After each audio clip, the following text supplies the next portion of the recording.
Michael is 61 years old. He earns $72,000 a year. He spent 31 years working for a state transportation department.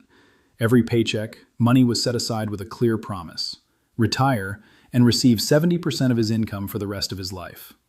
On paper, he's about to be financially secure, but the system expected to pay him is underfunded by more than $95 billion.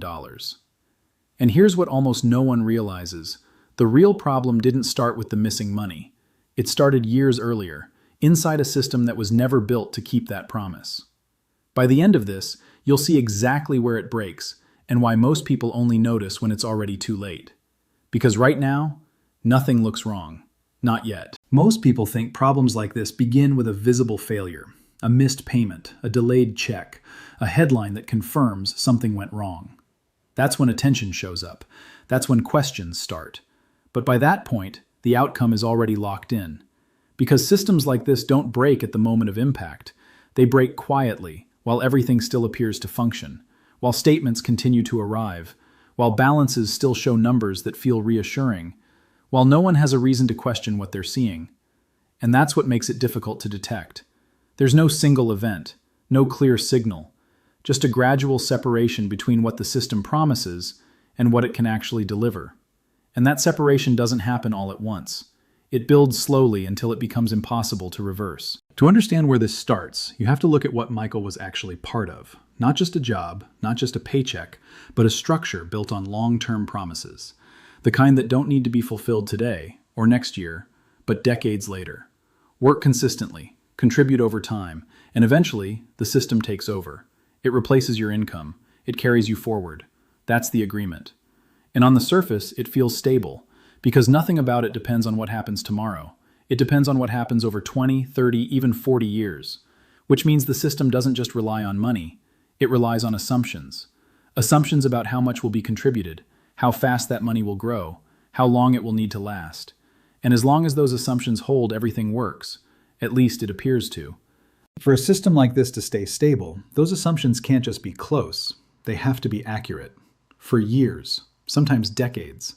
The money going in has to match what was expected. The growth of that money has to follow projections, and the time it needs to support someone has to stay within a predictable range. If one of those shifts, the system feels pressure. If two begin to drift, the pressure compounds. But when all three move at the same time, something changes. Not suddenly, not visibly, but structurally. The system no longer reflects reality. It continues operating. It continues reporting. But underneath, the numbers no longer align with what's actually required. And that gap doesn't correct itself. It expands. Quietly, year after year, while everything on the surface still appears intact. At this point, it's easy to assume this is just a calculation problem, that someone made the wrong estimates, or that the numbers simply didn't work out.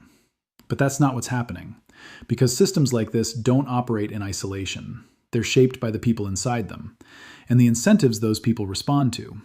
Short-term decisions always carry more weight than long-term consequences, because short-term outcomes are visible. They affect budgets, they affect approvals, they affect what happens right now. Long-term outcomes don't. They sit in the background. They don't demand attention, they don't create urgency, so they're easier to delay, easier to adjust, easier to ignore. And over time, that creates a pattern. Where small gaps aren't corrected when they appear, they're carried forward, extended into the future, added to projections that assume things will eventually balance out. But they don't, because the system isn't designed to correct itself early. It's designed to continue operating until correction becomes unavoidable. This pattern doesn't stay theoretical. It shows up in real systems, in different places, under different conditions. At first, the changes are subtle. Budgets tighten slightly. Allocations shift. Nothing dramatic, nothing that signals failure. Then, over time, those adjustments become more frequent, more noticeable. Decisions that once felt temporary start becoming permanent. Resources are redirected, priorities are reshaped, and slowly, the original promise begins to change, not officially, but functionally. The system still exists, it still operates, but it no longer behaves the way it was originally designed to. And by the time that difference becomes clear, it's no longer a question of whether something changed. It's a question of how much has already been lost. In the early stages, a system like this doesn't look like a problem. It looks like progress.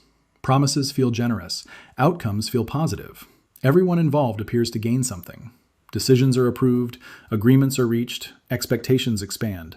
And because nothing breaks immediately, those decisions feel justified, even responsible. But the benefit isn't evenly distributed. It concentrates on those who operate within the system early, on those who make decisions without having to absorb the long-term cost, and on those who interact with the system while it's still stable enough to deliver. At that stage, there's no visible downside, no clear trade-off, which makes it easier to continue, easier to repeat. And over time, what looks like a series of reasonable choices becomes a structure that depends on those choices never being tested. The cost doesn't disappear, it moves, forward in time, across groups, into places that weren't part of the original decision. And eventually, it lands somewhere. Not on the people who created the structure, not on the ones who benefited early, but on those who arrive later. The ones who followed the rules, who trusted the system, who built their expectations around it. They don't see the shift as it happens, because nothing tells them to look. Everything still appears consistent, until the moment when consistency no longer holds. And by then, they're not reacting to a warning, they're reacting to a result. At that point, there's no clean way out, only trade-offs, reducing what was promised, increasing what others have to contribute, or allowing the system itself to weaken over time.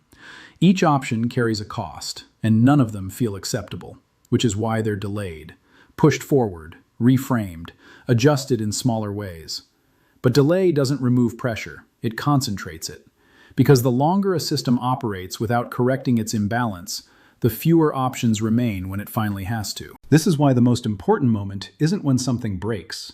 It's when the system stops aligning with reality, but continues operating as if nothing changed. Because that's when the outcome is already set.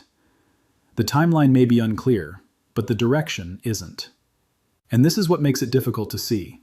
Not because the information is hidden, but because the system doesn't signal failure clearly. It continues, it reassures, it functions right up until it can't.